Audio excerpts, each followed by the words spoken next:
Simmons going over the top. Now Deck to try to get the Lumberjacks the lead, and she will! Chance for a three-point play.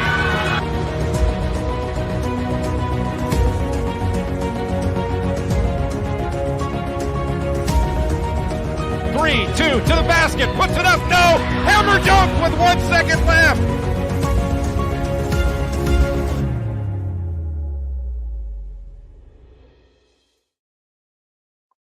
What's up, everybody? It is another episode of Straight Outta WAC After Hours. It is a WAC Wednesday episode, as we just got done watching UT Arlington, the women, Lady Mavs, Rika Wright's crew, punching their ticket to WAC Vegas with a 78-70 win over Southern Utah in Cedar City. People will say it's not necessarily confirmed yet, but it kind of is, because the Lady Mavs are now 10-6 in WAC play. UTRGV, Tarleton, Utah Valley UTRGV and Tarleton are 4-10. Utah Valley is 4-11. So that means that Utah Valley couldn't catch UT Arlington because Utah Valley has 5 games to play. UTRGV, UT Arlington, and Tarleton could catch them in the win column, but UT Arlington owns the tiebreaker over Tarleton with the season sweep. And in the resume seeding system, which would come into play with UT Arlington and UTRGV because they split the season series, well, let's just say UT Arlington has a significant lead, almost a 7-point lead over UTRGV in the resume seeding system. So there's not a real chance that UTRGV is going to catch UT Arlington, even if they did. They just can't. There's no way. There's just no way. Not with 6 games left to play for the Mavs, or 4 games left to play, for the Mavs after their 78-70 win tonight. Gia Adams, newcomer of the week, had 20 points for the Lady Mavs. Avery Brittingham went for 12 and 7. Adela Valkova went for 11 and 8 tonight in the win. Dela Balina went for 21 points for Southern Utah in the loss. It was, what was it? It was a 21-point lead in the second quarter, Was it 16 late in the fourth quarter? Southern Utah tried to make a run. So good to see the Lady Mavs clinch their spot. Hey, Ray Silva, how you doing, buddy? Good to see you. Thanks for tuning in tonight on this WAC Wednesday as we get ready for a pretty big Thursday night in the Western Athletic Conference. We'll be talking about it soon. Daryl's supposed to be here. I was hoping he would be, but he's not. So anyways, the Lady Mavs clinch, or should we say clinch or punch? Comment in the, as you're watching this, clinch or punch a ticket to WAC Vegas. Does it matter? Or which one would you prefer that we use? So let us know as we get going on the Straight Outta WAC After Hours. Just a little recap.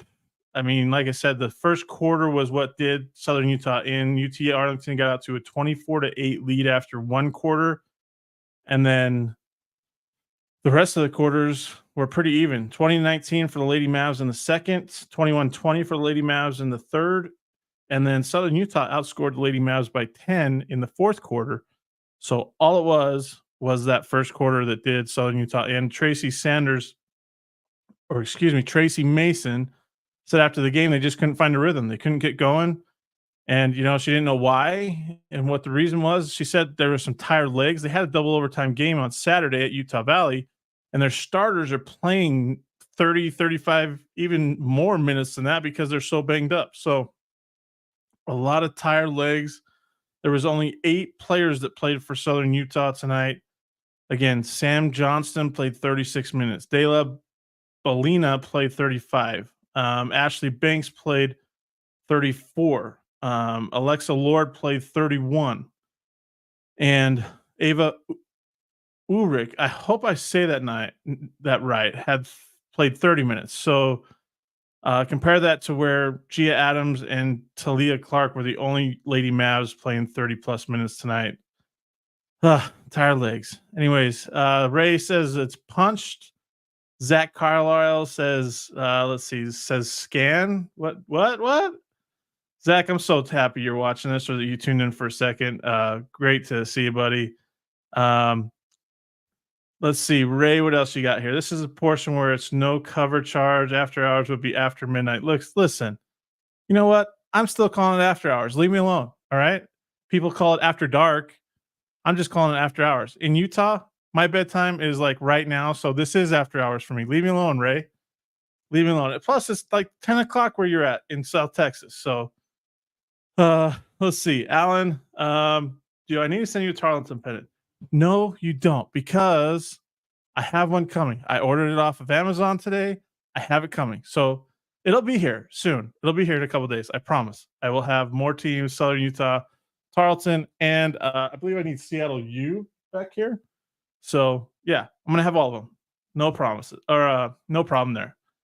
Anyways, we're gonna take a little 30-second break now that I got into all that. We recapped the Southern Utah UT Arlington game. I may see if I could get Sharika right on this live stream, if I can get Todd Cruff out of bed. I know it's past his bedtime, even though he's in Cedar City right now. But we'll see if we get Sharika on, and we'll come back and talk about some Thursday games with some big-time opportunities for teams. Where's my countdown? Oh, let's play this. I'm going to play this for you guys in this little commercial. WAC Vegas is back. The best fans, championship basketball, all in exciting Las Vegas.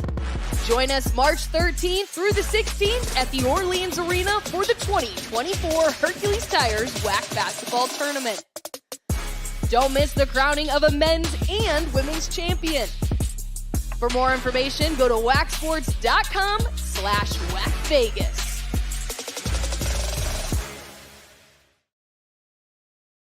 All right, you guys, I'm back. Let's talk about some games on Thursday. The biggest one is happening in Stephenville. GCU, I believe, chartered to Stephenville today. They look like they came off the Allegiant plane there in Stephenville for a huge matchup. How I wish this was for first place in the WAC standings, I really do, but it's not. That's the only disappointing thing about this game. Other than that, GCU can lock up the regular season title potentially, at least a share of it with a win. Tarleton can make the regular season championship kind of interesting if they can knock off the Lopes. Plus, Tarleton could probably solidify, or what I want to say, put its stamp on at least the 2 seed for the WAC tournament with a win. They have a significant lead in the WAC resume seeding system right now over Seattle U. They have almost a 2-point lead over the Redhawks. So very big time game. The last time these two teams met, Tarleton jumped out to an early lead there in Phoenix, but Grand Canyon turned it on. It's almost like they flipped the switch after 10 minutes en route to the 26-point victory over the Texans. Here's the kicker too. The last time GCU played in Stephenville at Wisdom Gym, they lost by 6. They lost by 19 to the Texans last year. They were down by 30 at one point in that ball game. Yeah, they didn't have Ty Grant Foster. Yeah, they didn't have Colin Moore. Yeah, they didn't have Duke Brennan. Yeah, Javon Blackshear was out for the season. So basically 4 guys that didn't play in that game last year. Luke War wasn't there. So 5 of the key players for GCU weren't in that ball game in Stephenville last year. So it'll be very interesting to see what happens. Again, Joseph Jones has the Texans playing really well right now. They've won 6 in a row. GCU's won 7 in a row. Something's got to give in Stephenville, right? Like, who's going to pull out the victory? I know that there should be a huge crowd there for the Texans, not necessarily GCU-esque, but, it'll fill Wisdom Gym tomorrow night in Stephenville, which is exciting. You kind of wish this game was on like an ESPN linear network. That would be awesome because it's a big game, right? For both teams. It's just unfortunate that this game isn't on national television. Let's see. Tim with the comment, Tarleton is going to give us hell tomorrow night. Yeah, I think so.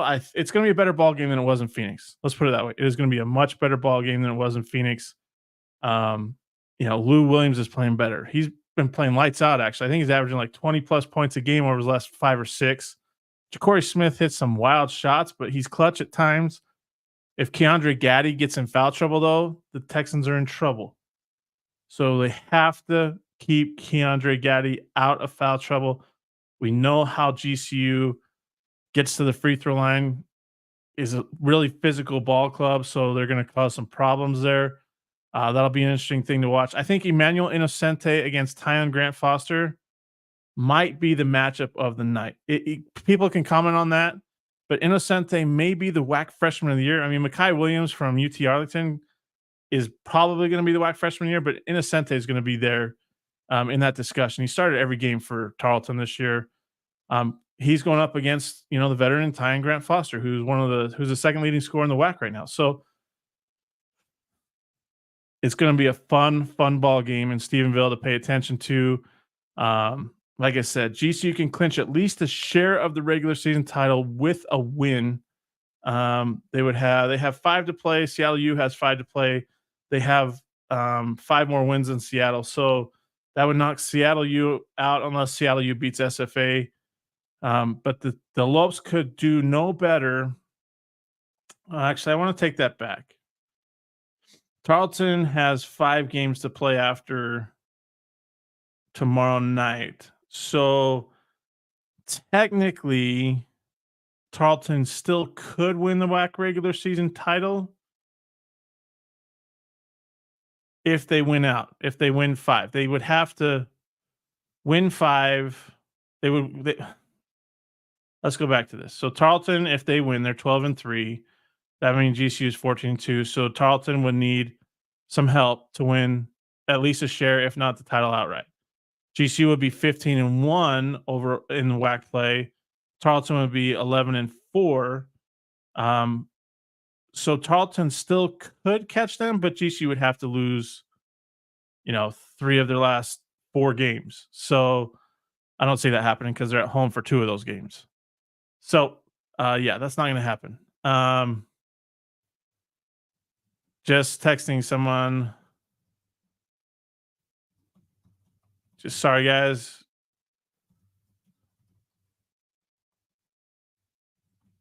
Just texting Todd Cruff, the SID at UTA Arlington, trying to get Shrika right on here to talk about their win tonight. Tim needs spell checker. Oh, it's just because you spelled Tarleton wrong, Tim. It's Tarleton. But anyways, it's going to be a great ball game tomorrow night. Like I said, GCU can't clinch at least a share tomorrow with a win because Tarleton still has 5 to play. So they could still technically catch GCU if GCU stumbles down the stretch. But I don't see that happening. GCU has home games and they're undefeated at home. I believe they're 13-0 at home right now. So, yeah, GCU is going to win the regular season unless something crazy happens, which, I mean, we've seen it so far in the WAC, and GCU's escaped some upset bids. So we'll see what they do at Tarleton tomorrow night, where they lost by 19 last year and were down by 30 at one point. So a couple different teams, different names on the rosters. Obviously, there's no Freddie Hicks, Shamir Bogues, Shakur Daniel, Javante Hopkins for Tarleton this year. Tiger Booker's not there. And then, for GCU, they've added Tyon Grant Foster, Colin Moore, Luke Warr, Duke Brennan, and Javon Blackshear will play tomorrow night too, which he didn't play in last year's game because of his knee injury. So lots of new faces, lots of new opportunities, and it's going to be a fun one in Stephenville. So everybody enjoy that ball game. A couple other games that I'm watching tomorrow night. I'll be at Utah Valley. They host UTRGV. The Wolverines have won 3 straight. Ooh, we may get a special guest here in just a minute. So we're going to check it out. Anyways, Utah Valley's won 3 straight. They have a chance to really keep moving up in the standings. They host UTRGV tomorrow night in Orem. Another one that'll be interesting to watch is Stephen F. Austin at Seattle U. SFA is coming off that shocking, what do I want to call it? I want to say epic collapse, but it was an epic collapse. They were up 17 at one point in the second half and ended up losing by 1 or 2. Was it 2? Excuse me. It was 63-62 to Abilene Christian on Arian Simmons' shot with 5 seconds left. So how do they respond? Seattle U is coming off that epic win, the Kobe Williamson two-handed dunk to end the game at Utah Tech with some drama that was there. Yeah, just some crazy stuff that happened. But either way, Chris Victor's team playing well down the stretch here, looking to solidify that 3 seed. I'm going to bring in a special guest. They are fresh off a 78-70 win. I'm so happy that she's tuning in from Cedar City. I know they got a bus ride tomorrow.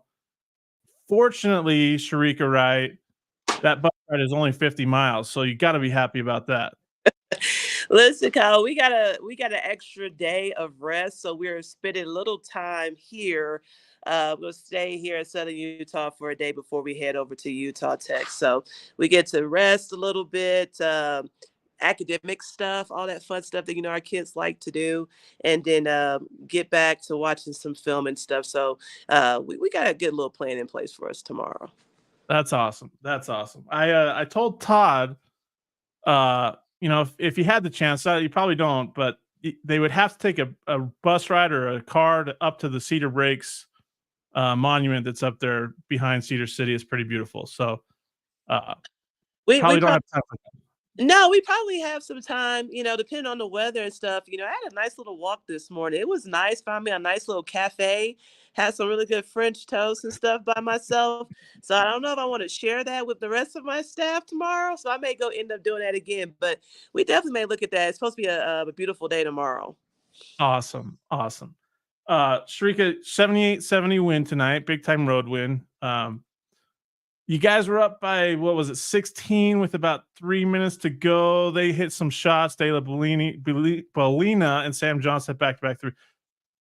In a moment like that, what do you do? Are you pulling your hair out like, let's just finish this? And I think Avery missed a pair of free throws. I don't mean to put salt on the wound there, but you guys got the win, so that's big. But as a coach, you're like, let's go. Yes. Let's go keep the foot on the pedal, right? Yeah, Kyle, it's I've been talking to our team about a championship mentality and preparing for March and understanding the importance of every game. And, obviously we're out a little bit of routine, but that's what tournament time is about, right? You're going to be playing on different days. The schedule is different. And I thought our kids did a very good job of coming out early. Again, had to kind of get our wind a little bit, but I thought our starters did a really, really good job, and we got some subs in. But, towards the end, you see this a lot too. And I just told our kids about understanding personnel and understanding, again, like, guys, you got to finish up games better than what we did. And so it's a lesson learned. It's an ugly win, but we take the win. And our coverage on different things, we got a little bit sloppy towards the end. But you're right. Scratching your head, we had some free throws that we need to put in. We took some quick shots.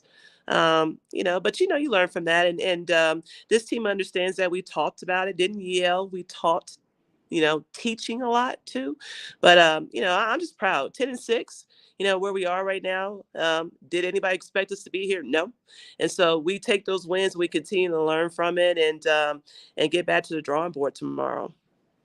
Yeah, and talk about the winning on the road too. I mean, that's huge in a league where you have to earn your spot in the conference tournament in March. Like, talk about the importance of winning on the road in that regard. And you got kind of sloppy at the end, but you still pulled out the win, and that's the most important part, especially on the road. Yeah, I mean, it's road, right? Especially when you're playing a team again for the second time. It's different on their home floor. And you look at our league from top to bottom. I mean, you're seeing a lot of different upsets, and the record is not indicative of how the teams are playing right now, right? It's you're getting teams' best shots, and it's parity. I talked about our parity in our league, which makes it fun to watch. It's tough, matchups matter, right? It's a team you may not think fits. There's not a perfect matchup, but it is. And with us, in that situation, I thought we just did a really good job of getting on Southern Utah early and putting it up in a getting us a good little cushion. But yeah, ugly, but it's tough. It's tough to play back to back like that and play these teams. Yeah. Gia Adams, what makes her so special? She was the newcomer of the week. I think that was her third or fourth. Weekly accolade. She's been really good for you over the last couple of weeks. Just what makes her so special for you as a coach and for your squad? Yeah. So for Gia, right now, what we see is it's a business approach for her. She is a 3-level scorer, so it makes it tough for a lot of teams to defend her. She can get to the rim. She's got a great mid-range game, which you don't see a lot in the women's games. It's a tough mid-range game that she has. And now she's hitting the 3 ball for us right now. And so she just knows when it's time for her to score. And that's, a lot of players can't do that. She's really locked into it. And that's one of the things I love about her, because it is her approach to the game every single day. She's got a high basketball IQ. And it goes along with the players that we have going alongside of her that makes it tough. It's hard to really kind of focus in when we're locked in from top to bottom. Who are you really going to defend? But she's just setting the tone. She's putting her foot to the metal, and she's going. And she's getting other players involved. That's the other thing that, that's probably that a lot of people don't say. But again, I think she's probably averaging about 20, 18, 19 points in this strand like we're going on right now, and defending. And so I think that's what's unique about her, because again, she understands, and her approach is never different, and she's a leader, vocal leader for us. I got one last question for you here, Sharika, before I let you go get ready for Utah Tech and maybe take a break, tonight and relax, and before you get your French toast in the morning. Bruno's restaurant in West Lafayette, Purdue All-American. You've been there. You probably saw the news that they closed their doors due to new developments going on. Yeah, did Todd not show that article that I sent him to you? No, he did. Oh, Todd is so in trouble right now.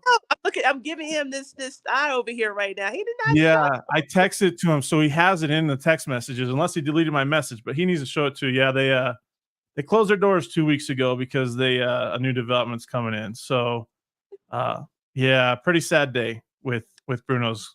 They're trying to find a new spot, but it just won't be the same as that corner spot in West Lafayette. It's not the same, because it's a unique situation. It's a taste, right? That everybody doesn't make pizza the same type of way. And I hate that. That's unfortunate that that's happening. I have actually talked to Katie Geralds about that, because I just talked to her the other day, and she not mentioned that to me. So, that's definitely a big loss for West Lafayette. Obviously for these Boilermakers who grew up on that. Everybody knows, how important that was, just the campus and that community. And so, I hate that piece of it all. Hate that. Yeah, it's a sad, sad day, but go celebrate your win, 78-70 over Southern Utah. You've won 4 in a row now, 5 and 4 in a row, 10 and 6 in WAC play, and you'll have to confirm this with Todd. If my math is correct, I believe you guys punched your ticket to WAC Vegas tonight with your win. That is awesome, and that's what we're looking for right now. But again, more basketball to play. Yep. And Kyle, I think I just want to say this before I get off of this. Again, giving credit to my staff and players from where we started. I think that that's an amazing piece, and I think that does not need to go unnoticed. This has been a remarkable year for us. We're excited about it all. I am definitely proud that we've actually been able to turn this around. And so March is upon us, and we're just going to continue to get better one game at a time. And I will say this too before we get off. I will maybe take myself away from any UT Arlington Lady Mavs basketball game at WAC tournament, because it seems like when I'm in attendance live, well, we've already discussed this, so we won't go any further with that. But anyways, enjoy the rest of your trip. Good luck on Saturday at Utah Tech, and congrats on the win tonight, Sharika. Thank you, Kyle. Appreciate it. All right. Everybody, we'll be back in about 30 seconds as we continue on with the Straight Outta WAC After Hours. Where's my PS? WAC Vegas is back. The best fans, championship basketball, all in exciting Las Vegas. Join us March 13th through the 16th at the Orleans Arena for the 2024 Hercules Tires WAC Basketball Tournament. Don't miss the crowning of a men's and women's champion. For more information, go to wacsports.com/WACVegas. As you saw, we just got done talking with UT Arlington women's basketball head coach Sharika Wright after their 78-70 win at Southern Utah tonight. She's in Cedar City as they get ready to go to St. George, take on Utah Tech on Saturday afternoon. In kind of a big game because Utah Tech's at 9 and 6 right now in WAC play. They have the night Well, no, I believe they have the night off tomorrow night before they host UT Arlington. Yeah. So they don't play till Saturday because they got their bye week this week. So JD Guslin's team getting a little bit of rest, an extra rest day for the Lady Mavs. Should be a really good ball game down there at Burns Arena. It might be the first team to 100 in that ball game. Both teams shoot the three. Both teams score a lot of points. First team to 100 in that Utah Tech, UT Arlington Lady Mavs game on Saturday? I think so. Anyways, I talked about a couple men's games that I'm going to watch tomorrow. Like I said, SFA at Seattle. SFA coming off a heartbreaking loss at home. Seattle U coming off an epic win on the road. Seattle U is trying to like really clamp down on that 3 seed, maybe even make a run at the 2 seed, depending on what happens with Tarleton. SFA is trying to stay afloat just in the field for WAC Vegas. They have 4 straight road games at Seattle, at Utah Valley, at CBU, and then at GCU over the next 2 weeks before finishing at home with Southern Utah and Utah Tech. So huge stretch for SFA. So we'll see how it starts off up there in the Pacific Northwest. Then I'll be at Utah Valley hosting UTRGV tomorrow night. Utah Valley looking for its 4th straight win, looking to move up in the standings and in the resume seeding system, where they've actually made a pretty significant jump over the last 2 weeks with a couple of road wins at CBU and at Southern Utah. So interesting ball games there. On the women's side, there's not too many games to really look into. The Abilene Christian at CBU game tomorrow night in Riverside at Fowler Event Center. Abilene Christian had the overtime win over CBU back in January. It's one of 2 conference losses that CBU suffered. Both of them come in overtime. That's kind of crazy, right? But Julie Goodenough's team scores a lot of points. CBU, we're going to see if they have Chloe Lemon back, but they are coming off a big win over GCU to tie the Lopes right now, sitting a half game back of the Lopes, if we're being technical, in the WAC standings for that regular season title. Utah Valley at UTRGV. That is a big game, and here's why. Utah Valley is 4-11 in WAC play. UTRGV is 4-10 in WAC play. So whoever wins that game will have a 1-game lead in that fight for the 8th spot to WAC Vegas. Utah Valley has already beat UTRGV, so a season sweep would be good for the Wolverines. However, in the resume seeding system, if they were to split the season series, if the Vaqueros were to win tomorrow night, let's look at it here. I'm looking. My internet is struggling.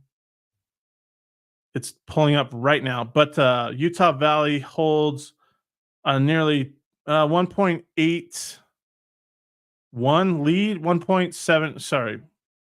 What is that? 1.89 lead over UTRGV in the resume seeding system. So a win for UTRGV would be somewhat big, even though they don't get many points if they beat Utah Valley. So UTRGV would get 0.20 points. So it really wouldn't impact that. Utah Valley would lose 0.68 points. So it would impact that. So it's a big game in that regard when we're talking about the top 8 teams making it to WAC Vegas. Anybody leave your thoughts on what game you're watching tomorrow, what game you're paying attention to, what you're looking forward to. And let's talk about it as we get going, continue on with this Straight Outta WAC After Hours show right now. I want to bring up my power rankings. I didn't get to my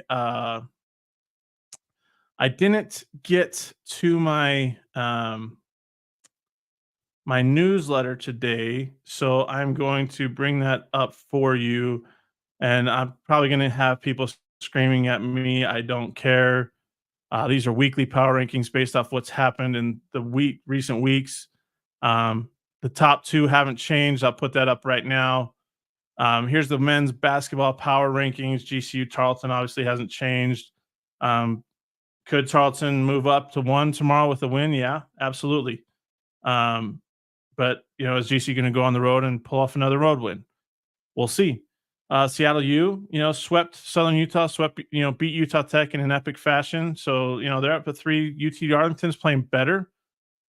They've had GCU on the ropes twice. They had that 2-point loss to Tarleton. They've only lost to Tarleton by 4 points total this year.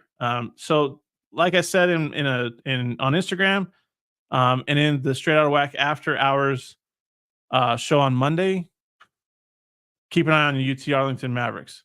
Utah Valley, 3 in a row, 2 road wins, dominated CBU, who went toe-to-toe with GCU. So Todd Phillips' team is playing better, and they have a big week at home before they go on the road to ACU and Tarleton in the regular season. CBU, it's hard to figure out this Lancer squad, right? They beat UT Arlington at home. Then they lose at Utah Tech, and they really weren't ever close. It got close a little bit in the second half, but it's just they gave up too many points. Then they go home and get throttled by Utah Valley by 23 points at home. Didn't even score 50 points. And then they go toe-to-toe with GCU. So help me make sense of the California Baptist Lancers, who have been playing the last 4 or 5 games without Dom Daniels, which hurts. He was leading the WAC in scoring at the time. So I don't know what to make of this California Baptist Lancer squad. ACU had the comeback win at SFA. They're at home this week hosting CBU and GCU. Could be a big week for ACU, who has played itself back into the discussion to make it to WAC Vegas. Utah Tech, what can we make of the Techsters?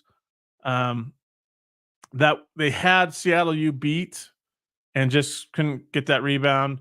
They beat Southern Utah. Yeah, just don't know what to make of John Judkins' crew either. I think they're going to get in, but we're going to see. Oh, wow. I had a typo with SFA still at 7. Technically, that's 9. They've struggled at home. Now they go on the road for 4. But that's 9, not 7, guys. That's 9. That's my bad typo. Anyways, 10, Southern Utah, who lost a pair of home games last week to Seattle, to Utah Valley, and then lost to Utah Tech last week as well, and got blown out by Grand Canyon. So they've lost 4 in a row. They're not playing real well right now.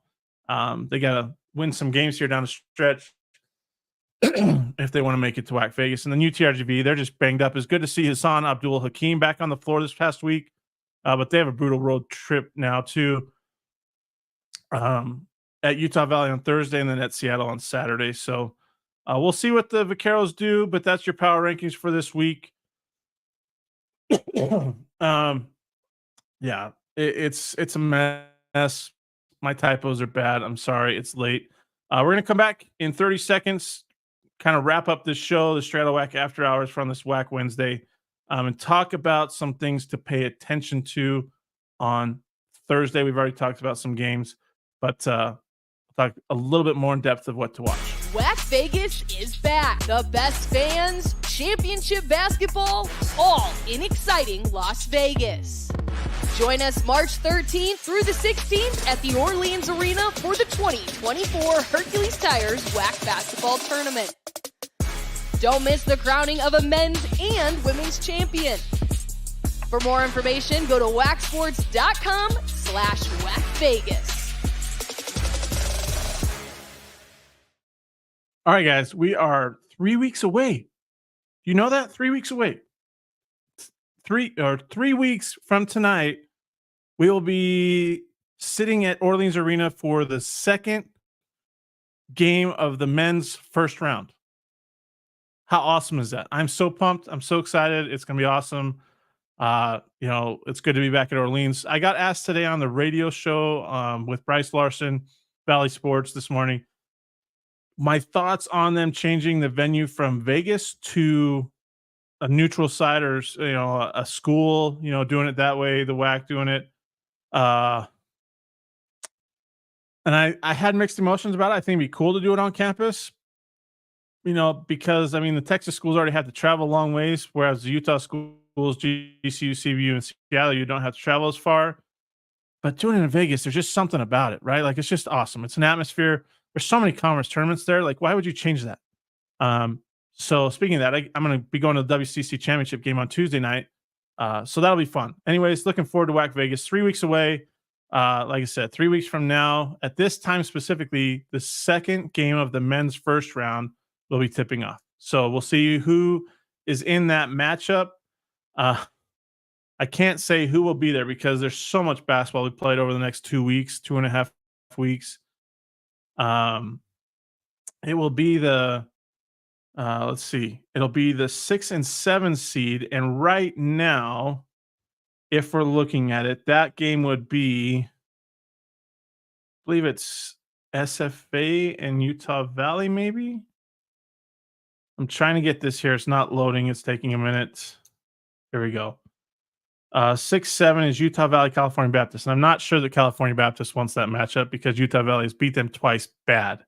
So, yeah, don't want that. Anyways, we got a question here. How can Tarleton counter the GCU desperation foul baiting, namely Harrison? I'm going to leave that alone. I know the officiating has been questionable all over the WAC this year, so I'm going to leave that alone.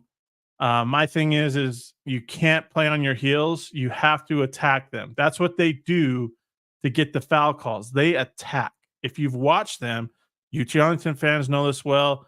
SFA fans know this well. All kinds of fans know this well. They attack, especially late in game when officials tighten up the calls. Okay. That's why they get to the free throw line so much. Are there some calls that probably shouldn't be called? Of course, that's going to happen. It's college basketball. It's basketball in general. But they get downhill and they force the issue. You cannot sit back and let them force the issue, or you can't sit back and not force the issue yourselves because you have to get to the free throw lines as well. So force the issue. Do not sit back and let them take over the game. I mean, that's what they do well. That's why they're so good right now. That's why they have the best record in college basketball as of today. So the counter is to attack them right back. Like Herb Brooks said on Miracle, we're going to take their game and we're going to shove it right back in their face, right? That's what you have to do if you're going to play with GCU. You're going to beat GCU. CBU did a good job of that, but they didn't get to the free throw line a lot. I don't know if that was because there was lack of foul calls or there was calls that were missed. I'm pretty sure that somebody will tell me that calls were missed in that game, but you have to attack it, and that's how they're going to counter it. Big game tomorrow night for both teams, particularly for GCU if they want to keep that hold on the top spot for their first outright regular season title. Key game for Tarleton, who one, wants to play for that 1 seed, and 2, wants to maybe make it a race for the regular season title down the stretch. Big time game in Stephenville. That's what we're watching. Can Tarleton overcome, 1, the size of GCU, 2, can they overcome maybe the athleticism, and 3, can they continue to attack GCU and force the issue like they like to do at home? That'll be interesting to watch. On the women's side, again, I'm going back to the Abilene Christian CBU game. You have 2 players playing in that game that could be in the Player of the Year discussion on the women's game at Fowler Event Center. Peyton Hull of ACU, who's had multiple 30-point games. She's coming off a 30-point performance against SFA in that loss on Saturday. Chloe Webb for GCU, who's had multiple 30-point games, who might be the Player of the Year already. But she fouled out with 5 minutes left in that GCU game with only 12 points. So keep an eye on that matchup. Peyton Hull versus Chloe Webb on the women's side. Those are a couple things I'm watching for.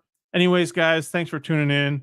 We're going to do a straight out WAC after hours tomorrow from the UCCU Center after the Utah Valley UTRGV game and after all the games have kind of closed down. But we appreciate you tuning in. Remember, subscribe to the YouTube channel so you don't miss an episode of this, where we'll be bringing this to you every Thursday, every Saturday, maybe a couple times during the week. We've had some good turnouts, great questions. Love everybody tuning in. And enjoy the rest of your WAC Wednesday. Like I said, 3 weeks from tonight, we will be at the Orleans Arena for the second game of the WAC men's first round game between the 6th and 7th seeds. Don't know who that is, and we won't know probably for another 2 weeks, maybe not even until March 9th when the regular season wraps up. But everybody, enjoy the rest of your night. Thanks for listening to the Straight Outta WAC podcast. You can find us on Apple Podcasts, Spotify, and other podcasting platforms. Be sure to subscribe so you never miss an episode. Remember to follow WAC Hoops Nation on all your favorite social media platforms.